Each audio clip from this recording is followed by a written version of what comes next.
যৌন হেনস্থার অভিযোগ, সেই সঙ্গে সিন্ডিকেট করে একাধিক কেলেঙ্কারি, এসব নিয়ে যখন তোলপাড় দেশের ক্রিকেটাঙ্গন, তখনই মুখ খুললেন অভিযুক্ত মঞ্জুরুল ইসলাম।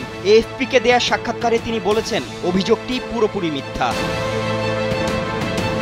বর্তমানে চীনে অবস্থান করছেন মঞ্জুরুল। তার বিরুদ্ধে অভিযোগ, একাধিক নারী ক্রিকেটারের গায়ে হাত, যৌন নিপীড়ন, হেনস্থা সহ নানা কেলেঙ্কারি। বিভিন্ন সূত্রে জানা যায়, এর আগেও এমন ঘটনায় নাম উঠেছে তার, কিন্তু সেটির রফাদফা করেনি বাংলাদেশ ক্রিকেট বোর্ড। ক্রিকেটকে এগিয়ে নেয়ার স্বপ্ন দেখানো বিসিবির নাকের ডগায় চলছিল এমন ঘৃণ্য কর্মকাণ্ড।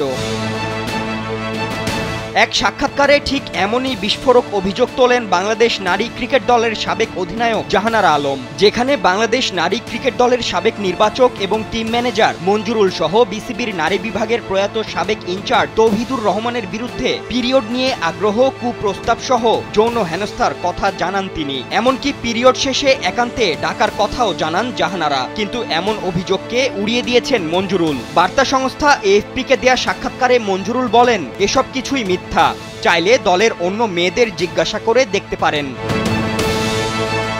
তবে অন্য নারী ক্রিকেটারদেরও অভিযোগ রয়েছে তার বিরুদ্ধে। জাহানারার এই অভিযোগের পর বিসিবি তদন্ত কমিটি গঠন তো করেছেই, সেই সঙ্গে সরব হয়েছেন মাশরাফি তামিম সহ দেশের একাধিক সিনিয়র ক্রিকেটার। এমন পরিস্থিতিতে যুব ও ক্রীড়া উপদেষ্টা আসিফ মাহমুদ সজীব ভুইয়া এটিকে ফৌজদারি অপরাধ আখ্যা দিয়ে জাহানারাকে সব ধরনের আইনি সহায়তার আশ্বাসও দিয়েছেন। এমনকি সরকারের পক্ষ থেকে সর্বোচ্চ গুরুত্ব দিয়ে দোষীদের দৃষ্টান্তমূলক শাস্তি নিশ্চিত করা হবে বলে জানিয়েছেন। এখন দেখার বিষয় জাহানারার এই অভিযোগের জল কোন পর্যন্ত গড়ায়।